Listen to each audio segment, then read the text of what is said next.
What's going on, boys? Today we had a very nice day. Today we netted about over 800 USD, and this win got me to my profit target of 53K, and your boy did it again. Your boy did it again, and he smacked another combine, bro. 3 for 3 on these combines. Total, the last one took me 3 trading days, so I'm kind of salty. This one took me 4. But look at these stats. 70% win rate, and one of these losses is actually capped because of what I explained in yesterday's video, how I took the trade on the wrong pair because the order didn't sync with the chart or whatever, the order tab. But whatever, dude, whatever.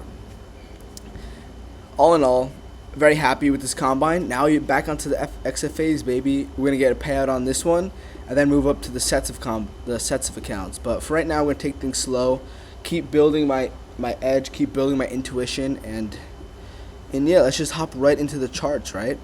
So, this is the trade I took, right? And I'm just gonna show you guys this for proof reasons. 20 micros, boom, sold right here. But I'm actually gonna go to trading view, so we can do this kind of real time, right? So you guys can kind of see what I'm thinking, and this will also kind of help me out.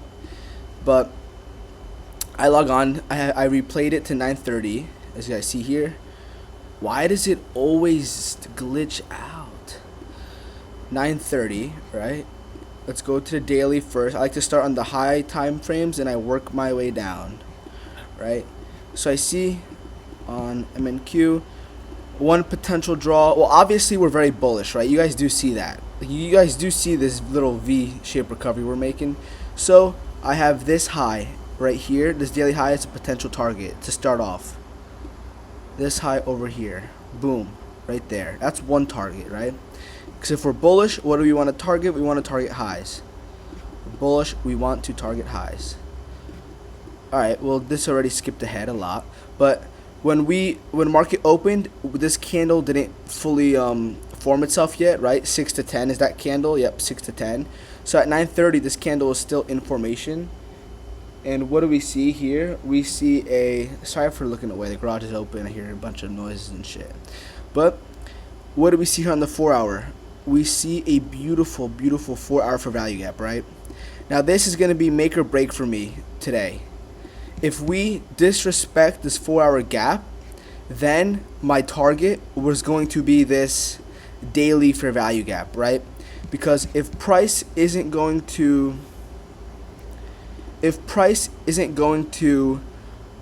go to this high, then it's most likely going to go back down to this imbalance, because price has to be engineered to go somewhere, you know. Price either takes out highs and lows, or it targets imbalances, gaps, you can call them, fair value gaps, right?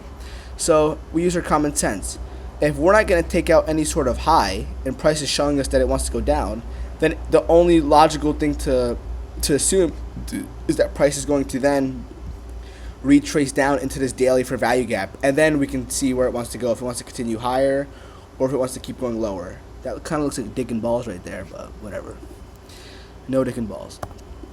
But yeah, so this 4-hour gap was going to be huge for me today. If this 4-hour gap failed to hold, I would have targeted these lows down here. And as we go into the market right here, of course it skips ahead again, right? So market opens right here. I have these gaps, and my target, I wasn't going to target these highs over here, these 4-hour highs, because that's really far away. I more or less wanted to go for these conservative pre-market highs at 8 o'clock, right? So let's see what happens. Again, let's give you guys a little rundown. This is my idea for the whole day before market even opens. If this gap fails to hold and we displace past it, I'm targeting this low over here. But if we hold this gap and we see some bullish reactions, I'm targeting these highs. Remember that. Look at how spot on my analysis is, bro. And this comes from experience and chart time, nothing else. Let's see what happens. Boom, first candle displacing down. At this point, I'm like, fuck, dude. This looks like we're gonna actually destroy this 4-hour gap, right? Boom, wait for other candle. There we go. We're getting some wicks. There you go. This could This could signify a bullish reaction, and this could cause me to think we're gonna take out these highs, right? Boom, we get another candle down. Now at this point, I'm like, oh shit, dude, this 4-hour gap is screwed. But look at the time. The time is so important, boys. Look at the time. Look at the 5 minute, right? Boom, 9:30, 9:45. Where are we right now in time? 9:50, right? So I wanted to wait and see what this 15-minute candle, what that close was gonna look like, right?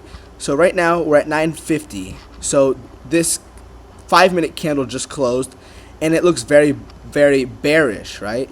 But I'm not going to start looking for sells, of course, because look, this 15-minute hasn't closed yet, and we wicked out of it the last time. So I waited, and I wanted to see what this 15-minute would close like. So let's skip price ahead to 10 o'clock. So look, we inverse that gap on the 1 minute, but that doesn't matter because I'm waiting for the 15-minute. 9:55. 9:57, 9:59, right? So look at that 15-minute freaking close. What is more bullish than that shit, bro? You gotta be joking me. This is the easiest shit. This is the easiest shit to see, boys. We have this 4-hour PD array, and look at what the 15-minute is showing me. Look at this respect. This is like that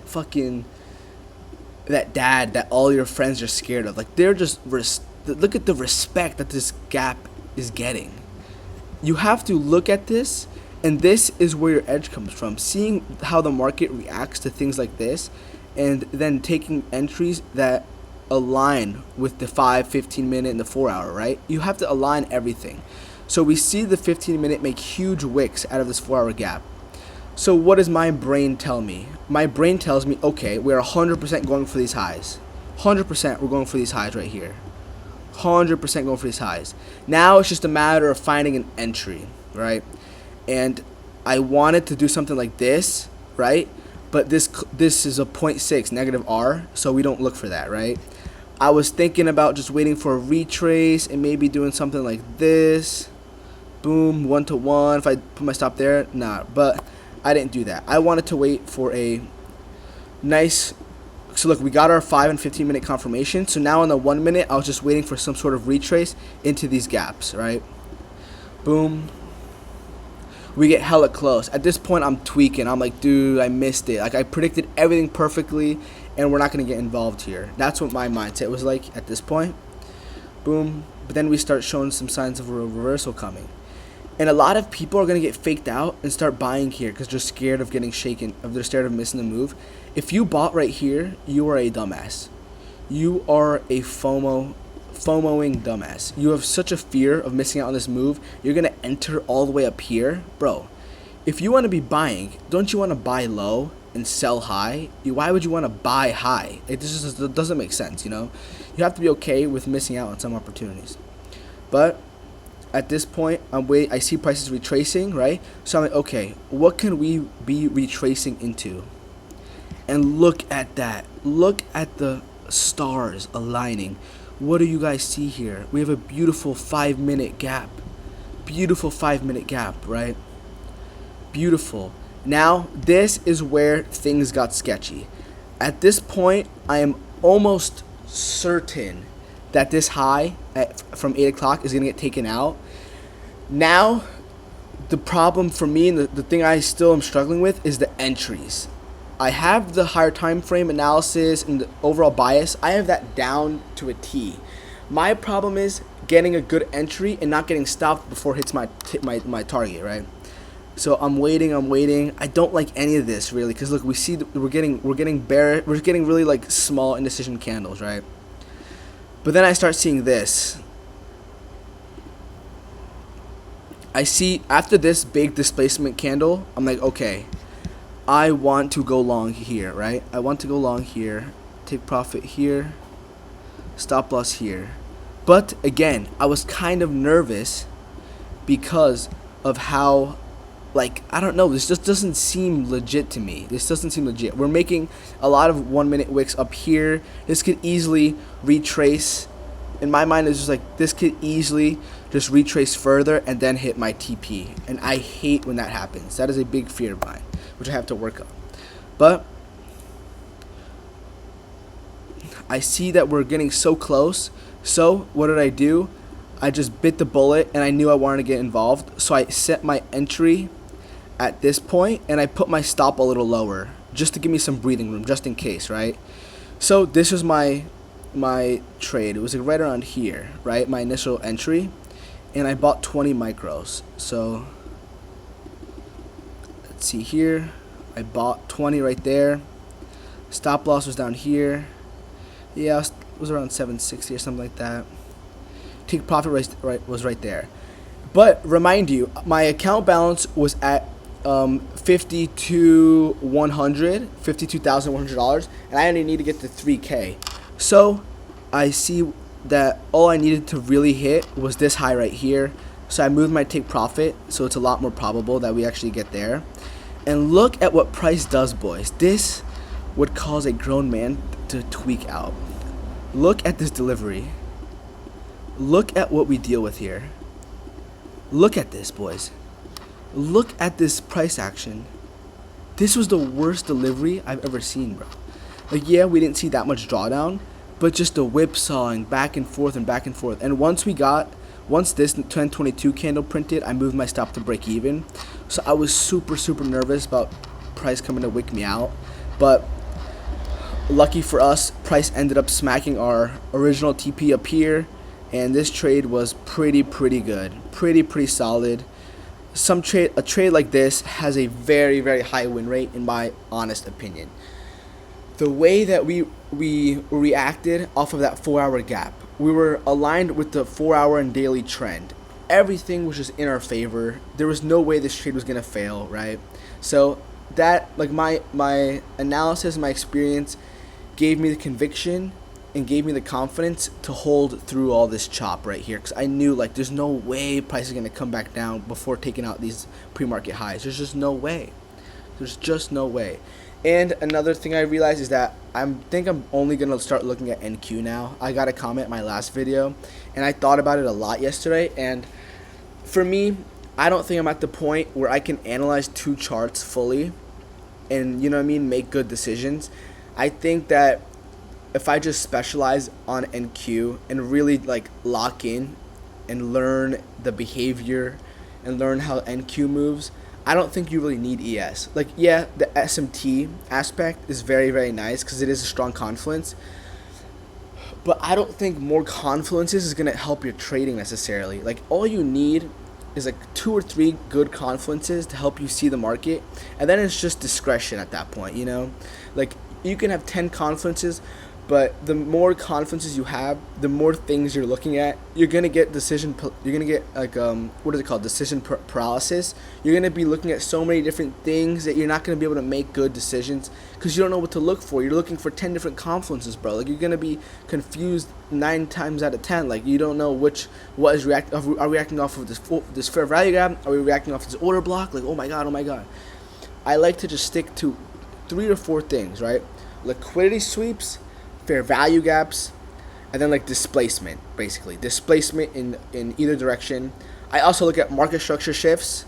Like, you see, we break structure in the 5-minute, then we break structure up here in the 1-minute, right?